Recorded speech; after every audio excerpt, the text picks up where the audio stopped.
Hello and a very warm welcome. You're watching a Headlines Today special broadcast being brought to you from Kathmandu's historic Darbar Square. Right behind me, the cultural and historical heritage of Nepal, now virtually reduced to debris.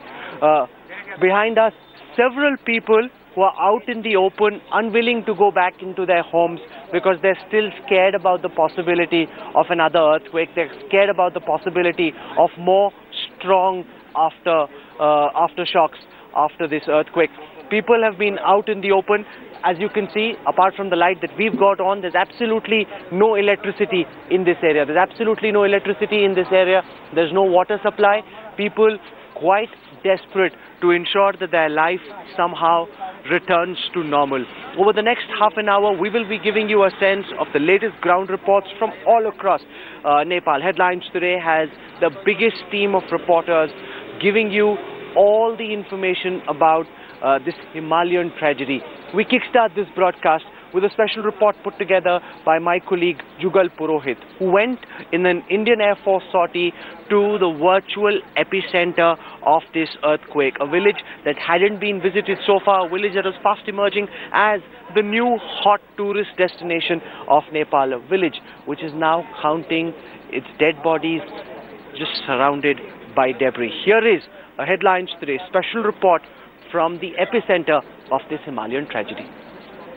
Look at the signs of devastation and destruction. Village has been entirely flattened on account of the earthquake. Horrific scenes which have hitherto not been witnessed. We cannot for now see an individual on the ground.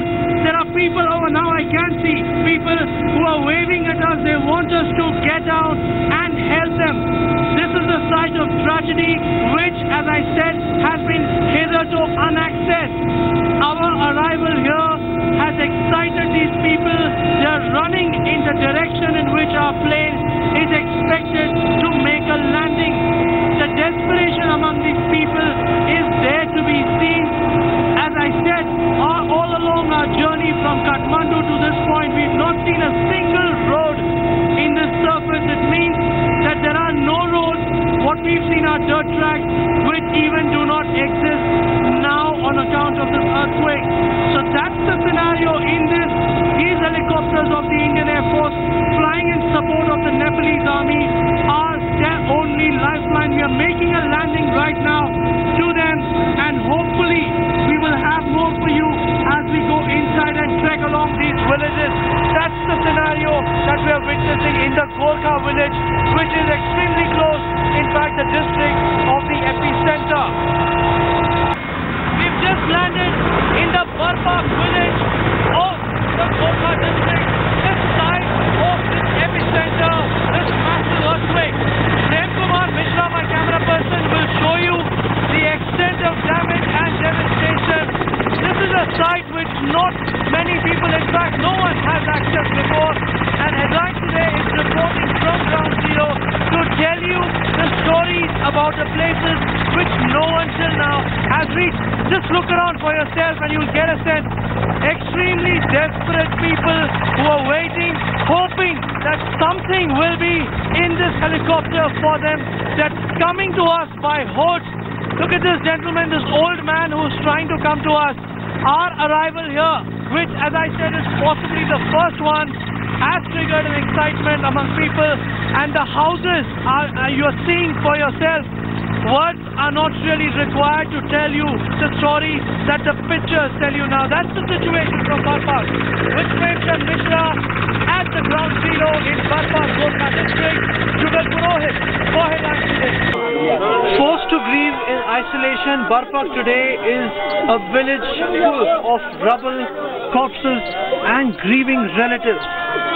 What we see here is a scene which is played again and again and again every time a rescue team manages to find bodies like the ones that you see laid out here on the ground. This is the body of a child and a woman. They were found very close to this spot. They were trying to escape when the earthquake struck them, and obviously they could not manage to do so. From this point onwards, as you are seeing, these bodies will be transported from here right to the top. That's where the graveyard is for all these people, the villagers of Barpak. They are all Buddhists and believe in burying their dead. From here onwards, these people, the relatives themselves, will take these bodies right up to that hilltop. That was Jugal Purohit reporting for Headlines today from the epicenter in Barpak. While Kathmandu city has been badly ravaged, especially the area around Darbar Square where we are currently, the real devastation has taken place in the hinterlands of Nepal. Areas far away from Kathmandu which are now completely inaccessible. There's no electricity there, there's no water supply, people running out of food and rations as well. I got on a Indian Air Force Mi-17 which went to one of the most remote parts of Nepal. We really got a sense of devastation that numbed us. It's almost impossible to be able to land on those mountainous terrains, yet despite very apparent and very high risk, the Indian Air Force pilots were able to land. Here is a ground report I filed earlier this morning on Operation Maitri.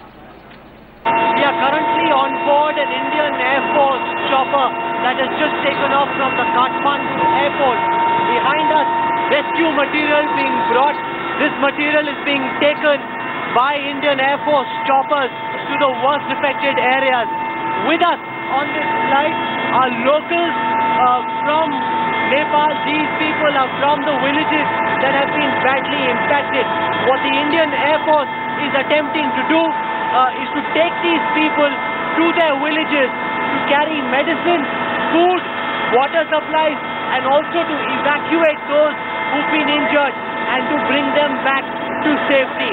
You're watching Operation Maitri live on Headlines today. Indian Air Force officers are currently carrying out a highly complex landing maneuver. There are no properly defined landing strips anywhere in this area. Even the few patches of open ground that you can see are very uneven, making it almost impossible for a big helicopter like the one that we're on currently to be able to land safely.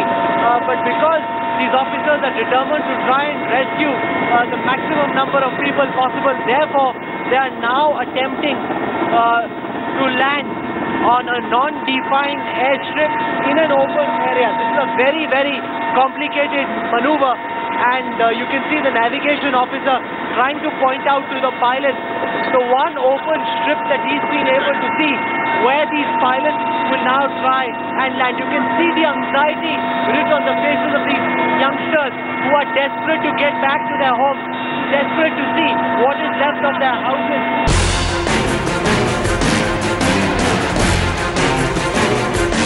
With great difficulty, our Indian Air Force chopper has finally been able to land on this dry riverbed.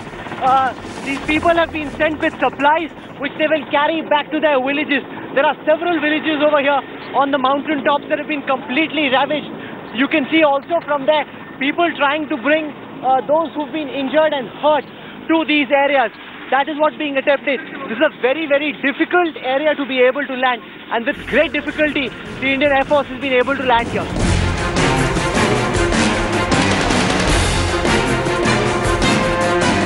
The moment they saw the Indian Air Force chopper land, the villagers rushing those who've been injured and hurt, old women, children, aged people being rushed to this helicopter.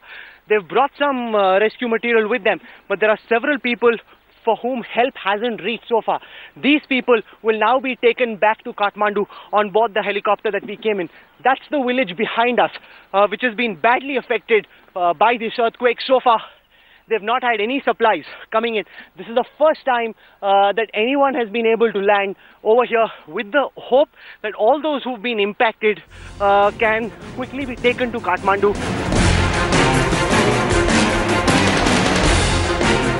This is the Kindhangbeli village, completely devastated by the earthquake. Whether they are houses, whether they are shops, completely destroyed because of this 7.9 earthquake. Now, villagers here very, very concerned about what the future holds for them, because they haven't had any relief supplies coming in. We're the first outsiders who've been able to make it to this village since this earthquake struck This village is based on a riverbed, very close to the river, and you can see the scale of the devastation. The entire village, if my camera person you can just turn, the entire village razed to the ground. People here in huge amounts of trouble, now trying to figure out a way of being able to put their lives together. Entire houses in this area have been devastated. They do have some supplies in this small kirana store. That's what's keeping these people going, but these supplies are fast running out. And so far, no one has been able to reach this area. You can see the scale of devastation and the fact that these people actually have building material which is of very poor quality, completely unable to last and withstand an earthquake of this magnitude. And that really is the problem, because the level of devastation is far more here in these remote villages than it is in the towns and cities of Nepal.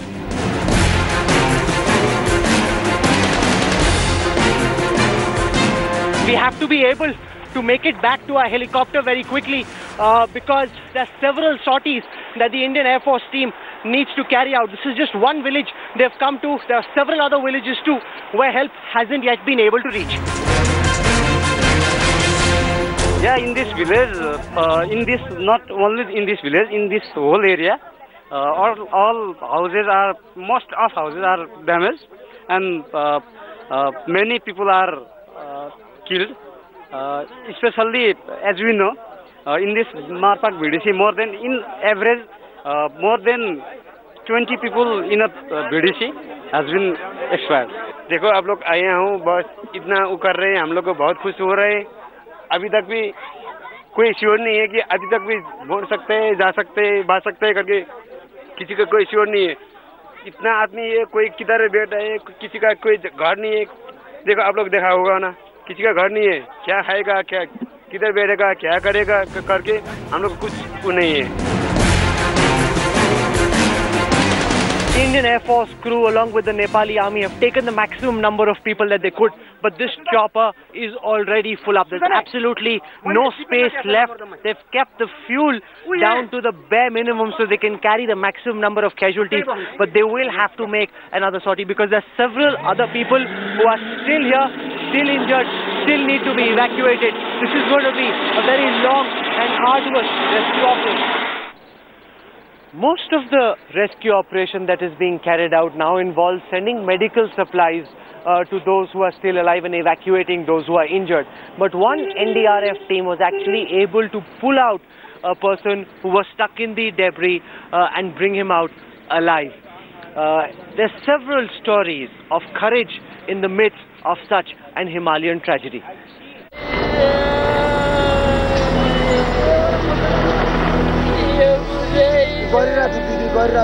There's pain, agony, tears and helplessness. कल तक आवाज आ रही थी? हाँ, कल तक शाम तक आ रहा था.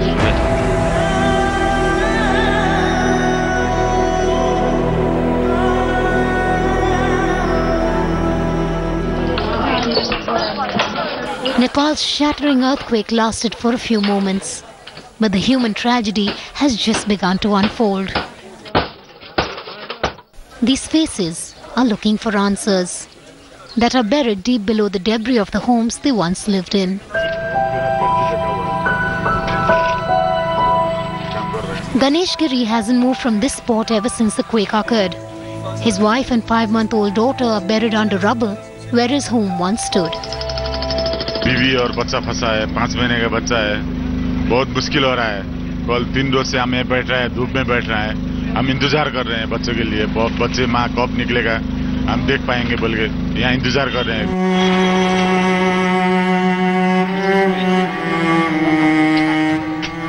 These eyes have been waiting for some news of the son and daughter since Saturday. Santosh Lama's children are still buried under the debris of their home in Kathmandu. His wife is losing hope by the minute, crying in desperation for just one glimpse of her children. कल तक आवाज आ रही थी? हाँ, कल तक शाम तक आ रहा था, सुबह तक. अभी तो वो हो गया, और कैसे निकलेगा ये हमको मालूम नहीं। जिंदा तो नहीं होगा, मरा हुआ हो तो अपना बेटा बच्चा तो चाहिए हमको।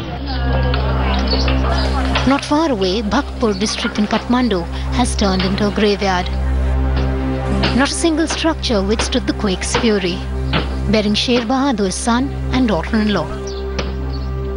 अपने बेटे को, बहू को क्या इसके भीतर दबे होने की उम्मीद?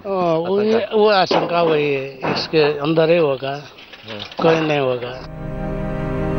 This is the story in every lane of every colony in Kathmandu. And the fear in the hearts of thousands is that closure will betray them. With Manogya Loiwal and Kumar Abhishek in Nepal, Bureau Report, Headlines Today.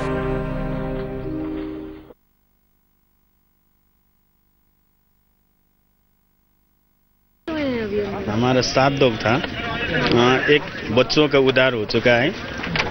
अभी हमारा 6 लोग हैं, लेकिन एक बेनिफाई अभी निकला है। अभी भी 5 लोग फंसे हुए हैं।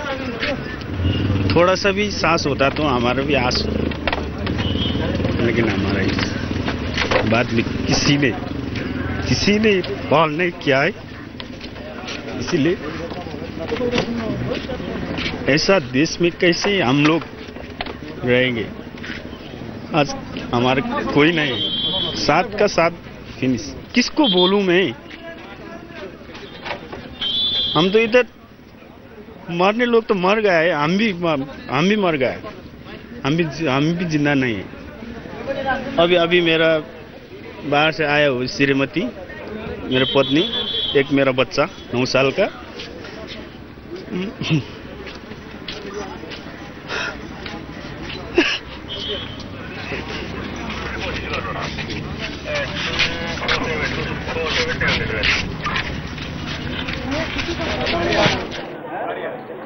In the midst of this Himalayan tragedy, dramatic visuals now emerging of the Everest avalanche caught on camera by a bunch of mountaineers. The video has gone viral online and it just shows the scale of the devastation and the magnitude of nature's fury, before which man is completely helpless.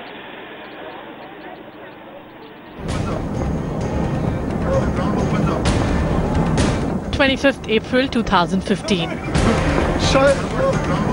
A group of mountaineers are chatting at Mount Everest base camp, pitching tents, thinking about scaling new heights.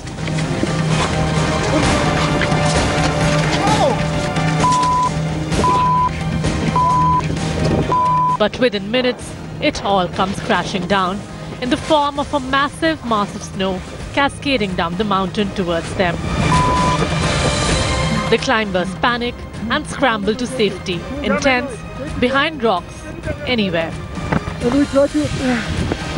When the immediate danger appears to have passed, they head towards the kitchen tent to take shelter, only to realize the tent is no longer there. This is just one of the horrific images of the Nepal earthquake. At least 17 mountaineers are dead and many more feared trapped at the base camp. Helicopters have been rescuing seriously injured climbers, and it's the Indian Army that has taken the lead. They've evacuated 61 climbers till now. An army expedition team that was training for the climb when the avalanche hit has now turned survivors. Among those still missing are Indian climbers Pudata Nilima from Hyderabad and Rashid from Haryana. Their families hoping against hope. Rashid से संपर्क करने की कोशिश कर रहे हैं, जिससे कि वो ना तो उसका फ़ोन मिल रहा है, ना ही उसका फ़ोन हमारे पास तक आ पा रहा है. Hello guys, this is Arjun from Makalu. Climber Arjun Vajpayee put up this video on Facebook, but his family is yet to hear from him. इसलिए चिंता तो बहुत है हम लोगों को, मगर वही है कि उसकी तरफ से यही मैसेज आ रहा है कि हम ठीक है, यहाँ पे हम ज़्यादा बेटर कंडीशन में हैं क्योंकि एटलीस्ट ओपन एरिया में है. Nepal tourism officials estimate that at least 1,000 climbers, including 400 foreigners, had been at base camp or on the ascent to the peak when the earthquake struck. What happened to most of them is still unknown. Bureau Report, Headlines Today. That's all we have time for on this special broadcast being brought to you tonight from Kathmandu. Headlines today's teams have panned out all across Nepal, and over the next several days we'll continue getting you all the latest on this Himalayan tragedy.